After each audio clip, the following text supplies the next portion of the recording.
শুয়োরের বাচ্চা, তুই 20-25 হাজার টাকার জন্য লোকের লেবার খাটতে হবি? তোকে কোথাও যেতে হবে না, তুই আমার কাজগুলো দেখাশোনা কর। আমি কেউ জানি না, আমি চাকরি করবো বাস। লোকে আমার কাছে লেবার খাটে, এ আবার লোকের কাছে লেবার খাটতে হবে? শুয়োরের বাচ্চা।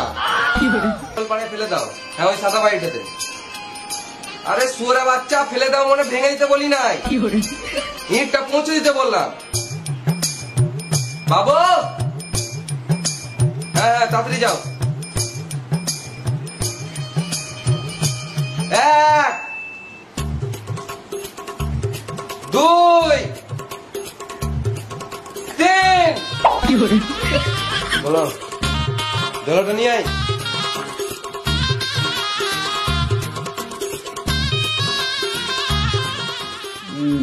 কি বলে মানে কিছু তো বুঝতেই পারলাম না। মনে হয় লেবারদেরকে টাকা দিবে, মাইনের খাতাটাই নিয়ে যায়।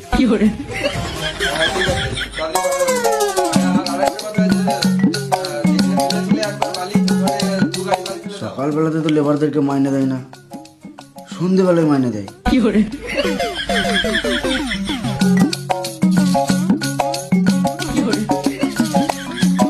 কই রে, ঝালাটা নিয়ে আয়, বাজার যাবো। ঝালা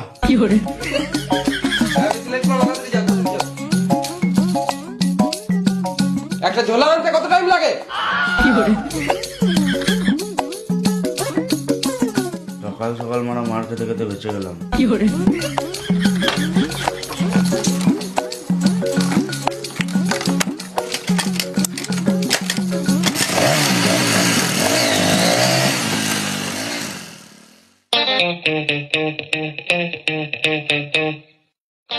বাবা, আমি চাকরি করব।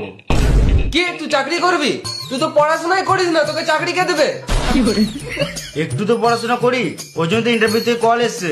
ইন্টারভিউ দিয়ে কি হবে? ইন্টারভিউ পাস হয়ে গেলে চাকরি করবো। চাকরিতে কত মাইনে? ওই 20-25 হাজার টাকার মতো হবে। শুয়োরের বাচ্চা, তুই 20-25 হাজার টাকার জন্য লোকের লেবার খাটতে হবি? তোকে কোথাও যেতে হবে না, তুই আমার কাজগুলো দেখাশোনা কর। আমি কেউ জানি না, আমি চাকরি করবো বাস। লোকে আমার কাছে লেবার খাটে, এ আবার লোকের কাছে লেবার খাটতে হবে? শুয়োরের বাচ্চা। আর তোর এই চুলগুলো একদম দেখতে ভালো লাগছে না। তোমার ভালো লাগছে না তো আমি কি করবো, আমার তো ভালো লাগে। ঘর থেকে বেরিয়ে যাবো কাছুদা। এইলে 100 টাকা, চুলটা কেটে আয়। আর শোন, ভাটাতে ট্রাক্টরে তেল শেষ হয়ে গেছে, এলে 1000 টাকা ড্রাইভারকে দিয়ে দিবি।